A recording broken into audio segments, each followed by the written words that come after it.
অবশেষে প্রকাশ্যে হাসিনা ৫৫ বছরের রেকর্ড ভেঙে যে কাজটি করলেন সেনাপ্রধান।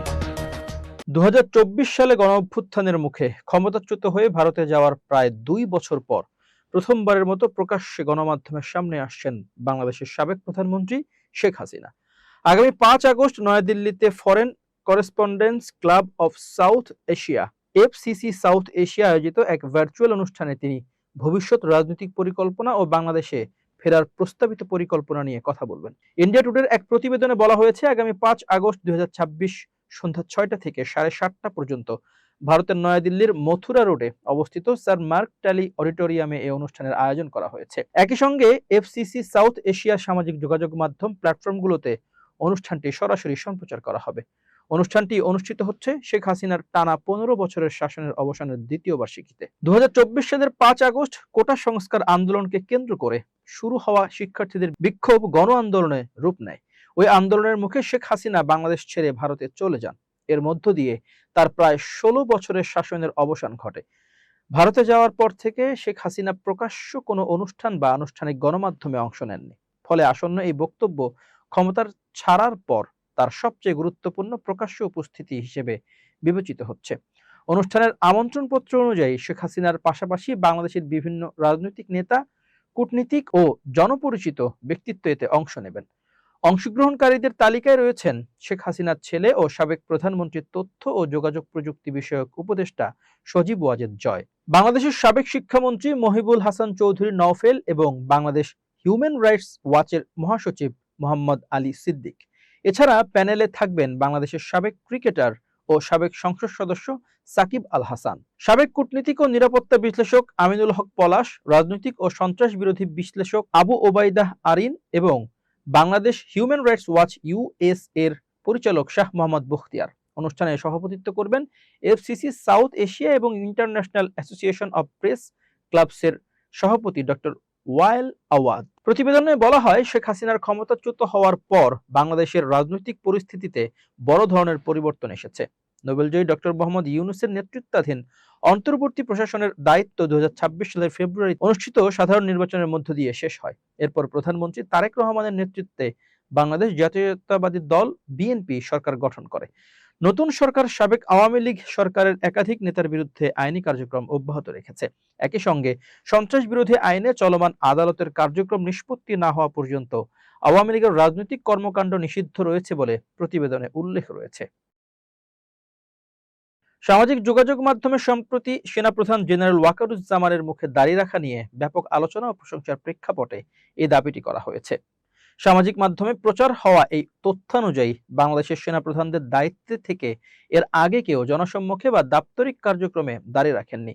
এছাড়াও রাজধানীর জলশিরি আবাসন প্রকল্প এলাকায় আর্মি ইন্টারন্যাশনাল ইসলামিক ইনস্টিটিউটের উদ্বোধন করেছেন বাংলাদেশ সেনাবাহিনীর প্রধান জেনারেল ওয়াকারুজ্জামান। একই সঙ্গে তিনি ভিডিও টেলিকনফারেন্সের মাধ্যমে বরিশাল, সাভার, বগুড়া, সিলেট, চট্টগ্রাম, কুমিল্লা এবং যশোরে প্রতিষ্ঠিতব্য আর্মি ইন্টারন্যাশনাল ইসলামিক ইনস্টিটিউটগুলোর ভিত্তিপ্রস্তর উন্মোচন করেন। সোমবার ৩ আগস্ট আন্তঃবাহিনী জনসংযোগ পরিদপ্তর আইএসপিআর বিষয়টি গণমাধ্যমকে অবগত করে। বাংলাদেশ সেনাবাহিনী তার প্রতিষ্ঠা লগ্ন থেকেই মানসম্মত শিক্ষা প্রতিষ্ঠান পরিচালনার মাধ্যমে দেশের শিক্ষা ব্যবস্থার উন্নয়ন এবং মানব সম্পদ গঠনে গুরুত্বপূর্ণ অবদান রেখে আসছে। সময়ের পরিবর্তিত চাহিদার প্রেক্ষাপটে আধুনিক শিক্ষা ব্যবস্থার সঙ্গে মূল্যবোধ ভিত্তিক শিক্ষার সমন্বয়ে জ্ঞান, নৈতিকতা, নেতৃত্বগুণ ও মানবিক মূল্যবোধে সমৃদ্ধ আদর্শ নাগরিক গড়ে তোলার প্রয়োজনীয়তা ক্রমেই বৃদ্ধি পাচ্ছে। এই উদ্দেশ্যকে সামনে রেখে ক্যামব্রিজ কারিকুলাম ভিত্তিক ইংরেজি মাধ্যমের আধুনিক শিক্ষা পদ্ধতি এবং মূল্যবোধ ভিত্তিক শিক্ষার সমন্বয়ে আর্মি ইন্টারন্যাশনাল ইসলামিক ইনস্টিটিউট প্রতিষ্ঠিত হয়েছে। আশা করা যায় প্রতিষ্ঠানটি শিক্ষা, আদর্শ, ধর্মীয় ও নৈতিক মূল্যবোধ বিকাশের এক উৎকৃষ্ট কেন্দ্র হিসেবে প্রতিষ্ঠিত হবে এবং এখানকার শিক্ষার্থীরা কোরআন সুন্নাহর আলোকে জ্ঞান, শৃঙ্খলা, নৈতিকতা, দেশপ্রেম ও মানবিক মূল্যবোধে সমৃদ্ধ আদর্শ সুনাগরিক হিসেবে দেশ ও জাতির কল্যাণে আত্মনিয়োগ করবে।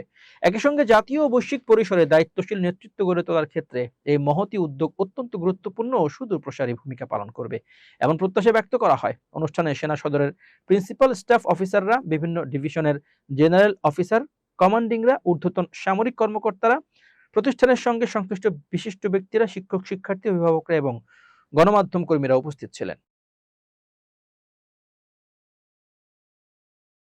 শতভাগ নিশ্চিত ডক্টর ইউনূসই হচ্ছেন বাংলাদেশের পরবর্তী রাষ্ট্রপতি। বাংলাদেশের রাজনৈতিক ইতিহাসে ক্রান্তি লগ্নে ডক্টর মোহাম্মদ ইউনূসের শাসন কার্য ও রাষ্ট্র পরিচালনা এক অভূতপূর্ব অধ্যায়ের সূচনা করেছে। অন্তর্বর্তীকালীন ব্যবস্থার শীর্ষ অবস্থান থেকে শুরু করে রাষ্ট্রপতির দায়িত্ব গ্রহণ সব মিলিয়ে একটি প্রশ্নই এখন নীতি নির্ধারক ও রাজনৈতিক বিশ্লেষকদের আলোচনার কেন্দ্রবিন্দু।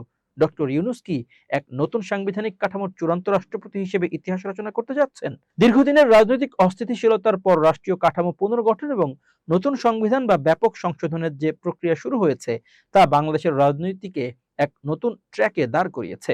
রাষ্ট্রপতি পদের রূপান্তর, প্রচলিত সংসদীয় ব্যবস্থার দুর্বলতা কাটিয়ে উঠতে রাষ্ট্রপতির ক্ষমতার ভারসাম্য রক্ষার যে দাবি উঠেছে, সেখানে ডক্টর ইউনূসের মতো সর্বজন গ্রাহ্য ব্যক্তিত্বের ভূমিকা অত্যন্ত গুরুত্বপূর্ণ হয়ে উঠেছে। ডক্টর ইউনূসের আন্তর্জাতিক গ্রহণযোগ্যতা এবং নিরপেক্ষ ভাবমূর্তি তাকে এই পদের জন্য সবচেয়ে স্থিতিশীল পছন্দ হিসেবে তুলে ধরে। নতুন সংবিধান ও প্রেসিডেন্সিয়াল ক্ষমতার ভারসাম্য, যদি নতুন সাংবিধানিক সংস্কারের মাধ্যমে প্রধানমন্ত্রীর একচ্ছত্র ক্ষমতার বদলে রাষ্ট্রপতির হাতে কিছু নির্দিষ্ট ভারসাম্যমূলক ক্ষমতা যেমন বিচার বিভাগ, নির্বাচন কমিশন ও প্রতিরক্ষা সমন্বয় ন্যস্ত করা হয়, তবে সেই ব্যবস্থার প্রথম ও চূড়ান্ত রূপকার হিসেবে ডক্টর ইউনূসের মেয়াদই নতুন যুগের ভিত্তিপ্রস্তর স্থাপন করবে। নির্বাচন পরবর্তী নতুন সরকারের সাথে ক্ষমতা হস্তান্তরের প্রক্রিয়ার একটি মসৃণ উত্তরণ নিশ্চিত করতে তার ভূমিকা হবে অনুঘটকের মতো।